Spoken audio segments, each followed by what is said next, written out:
یو څوک په پاک لمنې ښځې باندې تهمت ولګوي، هغه ښځه پاک دامنه وي او دی ورباندې تهمت ولګوي، نبی علیه الصلاة والسلام فرمایي وایي د ده د 100 کالو قبول سوي عبادت له منځه ځي، د اجر ثوابونه یې ټول ضایع کېږي.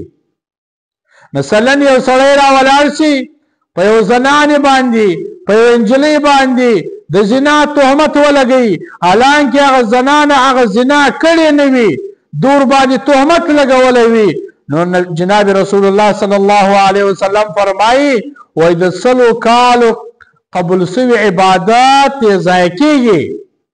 د 100 کالو عبادت هغه هم هغه عبادت چې الله جل جلاله قبول کړی وي، دا ټول یې ضایع کېږي، اجر ثوابونه دا ټول له منځه ولاړ کېږي. نو ای زما عزتمند ورونو مسلمانانو، باید مو تاسې د بل په لور کې، د بل په خور کې، د بل په مور کې، د بل په لورانو کې، د بل په ښځو کې داسې پالتو خبرې ونه کړو، تهمت ونه لګوو، کنې دا زما او ستا قبول سوی عبادت به له منځه تللی وي، دا زما او ستا دا قبول سوی عبادت، دا ثوابونه، دا اجر، دا ټول به ضایع سوي وي. که چیرې ته په یو چا په ښځې پسې، د چا په لور پسې، د چا په خور پسې درواغ وایې، تهمتونه لګوې، نو الله جل جلاله در څخه ناراضه کېږي او ستا هغه قبول سوی عبادت له منځه ځي.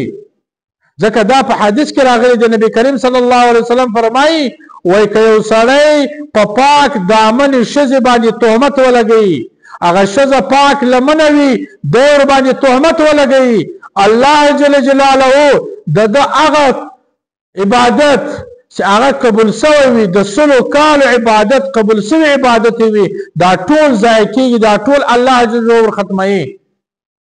نو ستا که د هر څونه عمر وي، که د 20 کاله عبادت کړی، که د 10 کاله عبادت کړی وي، هغه ستا 10 کاله قبول سوی عبادت له منځه ځي. دا تا نفلونه کړي، اشراق لمنځونه دې کړي وي، تهجد دې کړي وي، عمرې دې کړي وي، حجونه دې کړي وي، خیراتونه دې کړي وي، دا ټول له منځه ځي. ولې؟ ځکه تا په یو پاک لمنې ښځې باندې تهمت ولګوئ. نو دې سره به ډېر احتیاط کوئ. هر څوک چې هر ځای څوک خلک ناست وي، د یو د بل په لورانو کې ګډي، د پلانکي لور داسې ده، د پلانکي خور داسې ده، د پلانکي ښځه داسې ده، د پلانکي مور داسې ده. ای د الله ولې خپل عبادت ضایع کوې؟